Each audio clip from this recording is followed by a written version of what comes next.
Greetings, agents. This is Jonathan from the Explore It and Netherwatch team. I am here to show you guys the game setup as well as the gameplay for our new title, Netherwatch. I hope you're excited. Strap in. Let's take a closer look at this new title. Netherwatch is our take on the investigative horror genre. It is a game for 1 to 4 players. And today I'm going to be playing 2 agents to kind of simulate a 2-player game. But you can also play this game as single player, 1 agent only. Now, in Netherwatch, we have agents and demons and locations. Now, the location is just as much a part of the character as the agents and demons are. All right, let's dive into the game setup. Okay, to get started, we're going to place the map tiles. This is the location we're playing with. This is going to be the mansion. And I've placed all 4 of the map tiles on side A only, because along with the location, you're also going to select your operation. Now, each of the operations interact in a slightly different way. And this goes into that feeling of the location as a character, right? So you can play with side A or side B on all 4 of these map tiles, and it will adjust different things that you can do, different zones that you can explore, and so forth. Okay, so we are going to play Ashwood Manor. The operation card contains everything you need to know about the map setup. So what I'm going to do is put all of the cubes and tokens on the board for us to get started.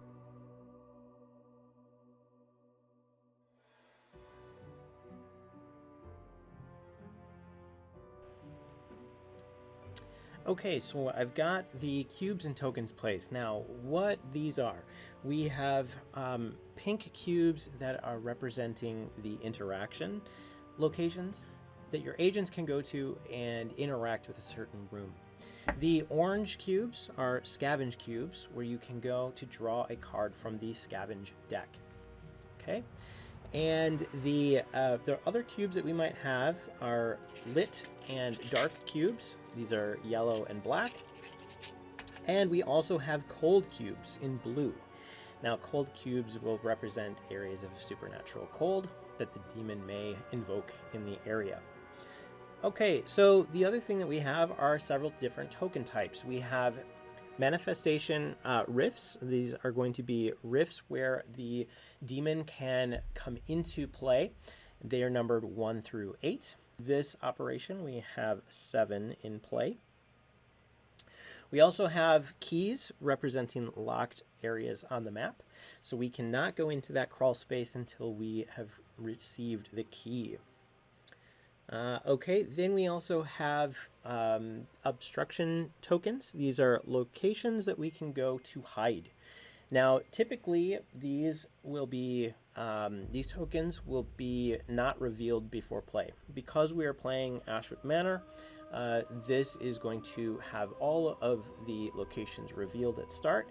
And not only are they revealed, but all of them are active hiding places. So in other games that you will play in other operations, you will not actually have all of these hiding places available to you. So this is more of the easy version of play. I didn't mention the dropped item tokens. There are 2 dropped item tokens on the board. We have a 1 and a 2 here. We have 2 more on the dropped item bar. We have a 3 and a 4 right here. What this represents is items that have been dropped in the house that we can go into those locations to obtain them. Now, because we have 1 and 2 in play, we need to grab those items and place them in those 2 slots here. So if we look at our Ashwood Manor card here, it says place the knife in the kitchen and the baseball bat in the nursery. So let's grab those from the scavenge deck.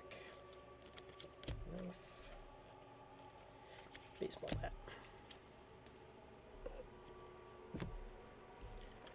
Okay, so we have the baseball bat and the kitchen knife in play. Okay, then we are going to move into the agent selection. I am going to play the Athlete and the Skeptic. Those are going to be our agents today. So as part of the setup, you're going to grab the beads associated with your action bar. You're going to grab the 2 cubes associated with your unique ability and your sanity. And then you're also going to grab the lit bases for your standee. And lastly, we have our standees here off to the side. Okay, we're going to place both of our agents in headquarters. That's where they're going to start. All right, and then we're going to look at our item decks. Okay, assembling the item decks. We have 3 item decks. We have the essential items. These are going to be available to us while we are in headquarters. This is a deck that you can freely draw from. You will never discard items from this deck into the discard pile. These are always going to be available to you in headquarters. Okay. Then we have our headquarter items.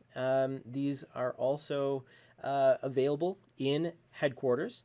These items are a little bit more randomized, and you will be shuffling this deck and drawing from the top. The scavenge item decks we have already talked about. This is items that are available in the mansion. Okay, then we have initial cards. Now, initial items, you can get to choose up to 2 before play to take with you into the mansion. So for the skeptic, I am going to have a flashlight. And let's go with, for the athlete, we're going to go with the shoulder lamp. Okay, also along with the initial items that our agents begin with, they also begin with a left-hand item and a right-hand item that is in their loadout. So if we're looking at the skeptic, we see that the left-hand assignment is the Kismet Pendant, and this is from the HQ items deck. And her right hand is the Spirit Box, which is from the Essential Items deck. Conversely, we have the Athlete, who begins with the left-hand item, the Thermal Imager, and that is the Essential from the Essential Items deck. And then his right hand is the Pulse Monitor, and this is from the HQ deck. So I'm going to grab those as well. Okay, so we have our initial cards. Then let's go into the demon artifact. We have a couple of demon artifacts here at random. You're only going to play with 1 per game. So I'm just going to shuffle this, and then the top one is going to be our demon artifact for the game. All right, moving on, we're going to go in, choose our demon vault. Okay, so we have several demon vaults in this game, and each vault is going to contain a demon. We don't know which one they are. During play, during your first setup, you are going to take all of the little components that we have for each demon, and using a key, you're going to, an index card, you're going to index each vault, and set it up. Then you will randomize the decks and then select one at random to be your demon for this game. So we've got a demon. All right, then we are going to prepare the event deck. So as the last step of setup, events are the lifeblood of your investigation. Events come in 3 different types. We have the blue event cards, which are going to be initial events. These will never manifest the demon. Okay, so these cards will allow you to have an easier start. So for this game, we are going to play in the initiate difficulty, which is going to be the easiest. And that means that at the beginning of the game, we will have 6 random initial events on top of the event deck. They will always be on the top. So I'm going to shuffle those and select 6 cards. 6. Okay, so we have our initial events. Next, we have the generic event cards. These are red. They are a generic deck, so that means that all demon types are going to be represented in this deck. Now, we are going to draw 15 cards. When we are adding to the blue, we will have 15 cards total. So we have 6 blue cards. That means I'm drawing 9 generic events. Okay, so those are our generic events. Last but not least, we have the 15 demon-specific cards that are inside the demon vault. These cards appear just like the red generic cards, but they are specific to the demon that we are looking for. So we are going to get these all shuffled together, and we're going to shuffle them in with the red cards here. Okay, so I have just shuffled the generic cards into the demon specific cards, and we have a total now of 9 plus 15, so we have 24 of these red cards and 6 of the blue cards. The blue cards are going to go on top, and that is going to complete our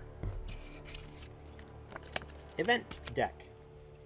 We're going to place the event deck right here on top of our next to our fate, and you will see that we have numbers here on top of each event card. This is a randomizer that helps to move the game in different directions during play.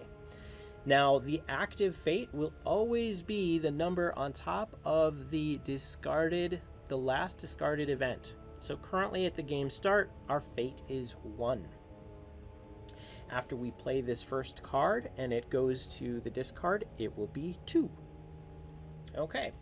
Now, we are also going to place our event card sleeve right on top of this deck, and that is going to sit there as we play the game. We're going to place the event card into the sleeve and hide the serial number that is on the back of this card. That allows us not to see that it is a generic card or it is a demon-specific card. Okay?